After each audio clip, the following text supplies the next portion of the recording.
I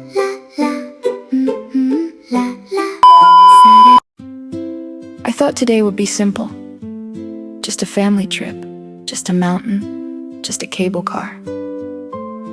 Nothing dramatic, nothing movie-worthy. At least that's what I thought. We arrived at Sundance Mountain Resort. Blue skies, green hills, people smiling like they had done this 100 times before. Meanwhile, I was looking at the cable car like it was about to send me into another dimension. The gate opened, the chair kept moving, nobody stopped it, nobody slowed it down. And somehow we were expected to jump on. My heart said, absolutely not. My feet said, we don't really have a choice. So up we went. Higher, higher, higher. The ground slowly disappeared. The trees became smaller, the people became tiny dots, and I smiled. Not because I was brave, because I was trying very hard to hide the fact that I was terrified. I held my breath, pretended everything was fine, pretended I wasn't imagining every possible way this could go wrong. Meanwhile, my sister was having the time of her life, taking photos, looking around, enjoying every second like she wasn't floating above a mountain. And suddenly, I stopped looking down, I started looking around, and that's when everything changed. The mountains, the sky, the endless green, the little houses hiding between trees, the tiny roads below.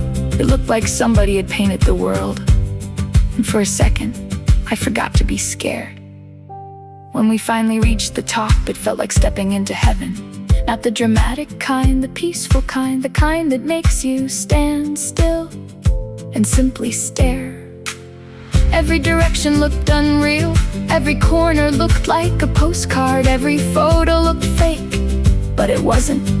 We were actually there. My brother became my personal videographer, following me everywhere, recording every step, every reaction, every dramatic moment, like I was the main character of a movie.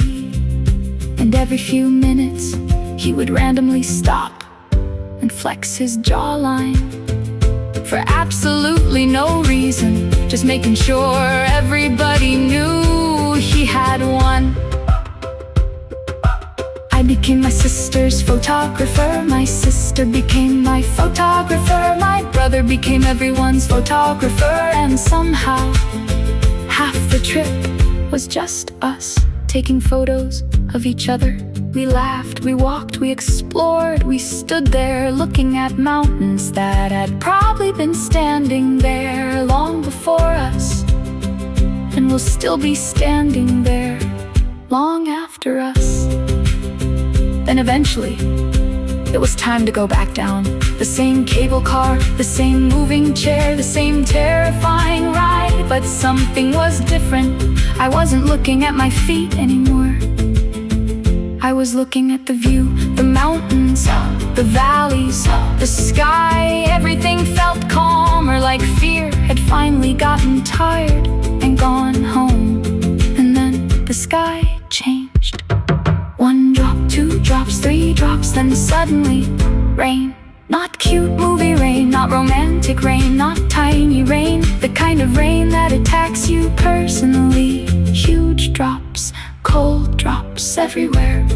Within minutes, we were completely soaked. Hair soaked, clothes soaked, shoes soaked, everything soaked. And somehow that became my favorite part, because nobody cared. Nobody was trying to look perfect anymore. We were just laughing, running, getting wetter every second, trying and failing to escape the rain. The mountain gave us sunshine, the mountain gave us fear, the mountain gave us years, and before saying goodbye, the mountain gave us a storm. And as we drove home, cold, wet, and exhausted, I realized something. Sometimes courage isn't feeling fearless. Sometimes courage is simply getting on the chair while your heart is screaming, no. and then discovering the most beautiful view was waiting on the other side.